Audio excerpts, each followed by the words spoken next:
A ver, vamos a meternos en un tema interesante. Ética y moral. Son dos palabras que usamos casi como si fueran la misma cosa, ¿no? Las intercambiamos todo el tiempo. Pero, ¿realmente significan lo mismo? La verdad es que la confusión es súper común, pero detrás de esa confusión hay un viaje filosófico increíble que, al final, nos da una herramienta súper útil para entender el mundo.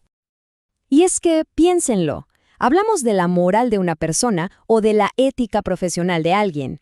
Las usamos para decidir, para opinar, para construir nuestras sociedades. Pareciera que ambas apuntan a lo mismo, a esa especie de brújula interna que nos dice qué está bien y qué está mal.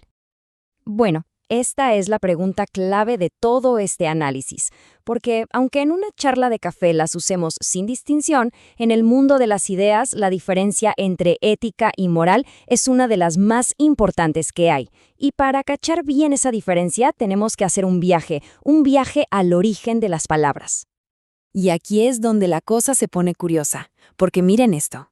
Ética viene del griego ethos y moral del latín mos. ¿Y qué creen? Ambos significan básicamente lo mismo: costumbre, hábito, forma de ser.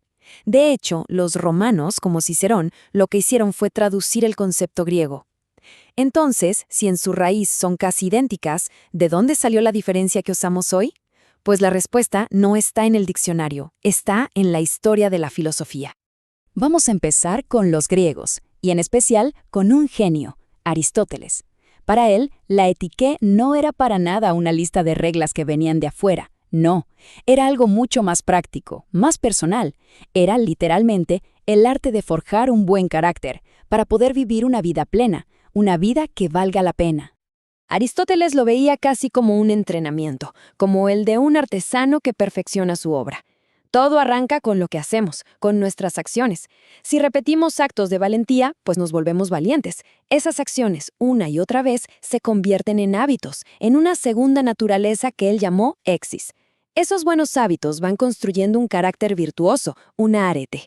Y para que todo esto, el gran objetivo es la eudaimonía, que no es solo estar contento, ojo, es más profundo, es el florecimiento humano, vivir la vida en su mejor versión.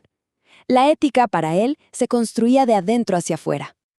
Ok, ¿y cómo saber cuál es la acción correcta en cada momento? Aristóteles no te da un manual de instrucciones, te da algo mejor, una herramienta, la fronesis, o sabiduría práctica. Es esa habilidad para encontrar el justo medio, o sea, no ser ni miedoso ni un loco temerario, sino ser valiente, no ser tacaño ni un derrochador, sino generoso. La fronesis es como ese GPS moral interno que nos ayuda a navegar las curvas y complejidades de la vida real. Y justo aquí, la historia pega un giro tremendo. El enfoque de Aristóteles es súper personal, depende del contexto. Pero ¿qué pasa si lo que necesitamos son reglas que funcionen para todos, en cualquier lugar y momento, sin importar cómo sea el carácter de cada uno? Esta pregunta nos saca de Grecia y nos lanza de cabeza a la Ilustración. Y ahora hacemos un salto cuántico de la antigua Grecia a la Alemania del siglo XVIII. Aquí nos encontramos con Immanuel Kant, un filósofo que ve un mundo donde las viejas certezas de la religión ya no alcanzan. Se necesita un nuevo fundamento para la moral, uno que no dependa de Dios ni de las emociones, sino de algo que todos compartimos, la razón pura. Y esta frase lo cambia todo. Para Kant, lo que importa no es quién eres, ni cuáles son las consecuencias de lo que haces. Lo único que importa es el principio que está detrás de tu acción, lo que él llamaba la máxima. Y su famoso imperativo categórico, que es lo que leemos aquí, es la prueba de fuego. Antes de hacer algo, la pregunta es simple pero brutal. ¿Me gustaría que todo el mundo, siempre, actuara con base en este mismo principio? Si la respuesta es no, entonces la acción es inmoral. ¿Se acabó? Kant hizo una distinción que es clave para entenderlo. Él decía que casi todo lo que hacemos sigue imperativos hipotéticos. Si quieres estar sano, haz ejercicio. Dependen de un deseo. Pero la moral, para Kant, no puede ser así. No puede depender de si tienes ganas o no. Tiene que ser un mandato absoluto, un imperativo categórico. No mientas. Y punto. No porque te convenga o no, sino porque la mentira simplemente no puede funcionar como una ley universal. Es un deber que sale de la pura razón. Este cuadro resume el choque de titanes a la perfección. Es un cambio de paradigma total. Para Aristóteles, la meta es florecer como persona. El foco está en quién eres y el método es la sabiduría práctica, el contexto. Para Kant, la meta es cumplir con tu deber, el foco está en lo que haces y el método es la razón pura que busca leyes universales. Pasamos de una ética del carácter a una moralidad de las reglas. Entonces teníamos el carácter de Aristóteles y las reglas de Kant. Parecían las dos grandes opciones. Y de repente llega Friedrich Nietzsche, y llega con un martillo a romperlo todo. Para él, tanto la virtud de los griegos como el deber de Kant no eran verdades eternas, eran inventos, ficciones con una historia y un propósito muy concretos. Nietzsche básicamente se puso a ser de detective de la historia de las ideas, y lo que propuso fue una genealogía de la moral. Él decía que, en un principio, existía una moral de señores, la de los nobles y fuertes, donde bueno significaba fuerte, creativo, vital. Pero los débiles y oprimidos, por resentimiento, le dieron la vuelta a la tortilla. Crearon una moral de esclavos e invirtieron todos los valores. De repente, lo bueno pasó a ser lo humilde, lo obediente, lo compasivo, todo aquello que justificaba su debilidad y condenaba la fuerza del otro. Así que la bomba que lanza Nietzsche es esta. Tanto el ideal de carácter virtuoso de Aristóteles como el deber universal de Kant no son más que versiones muy sofisticadas de esta moral de esclavos. Son sistemas pensados para domesticar nuestros instintos, para ponerle correa a la vida. Con Nietzsche, la ética y la moral pierden esa aura sagrada y se revelan como lo que podrían ser, el resultado de una lucha de poder a lo largo de la historia.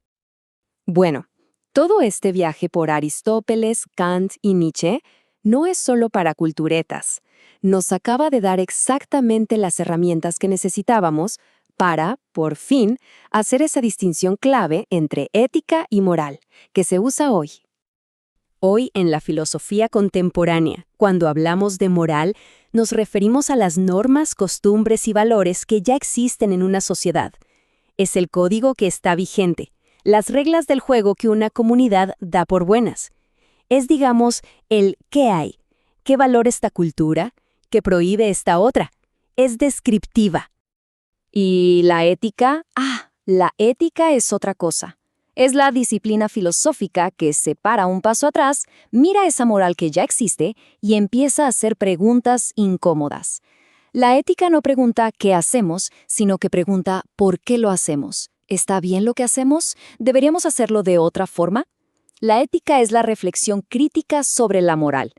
Una buena analogía es el ajedrez. La moral son las reglas del ajedrez.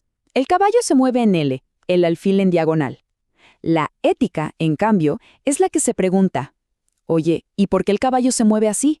¿Son justas estas reglas? ¿Podríamos inventar un juego mejor? Esta diferencia no es un detalle menor, es fundamental hoy en día.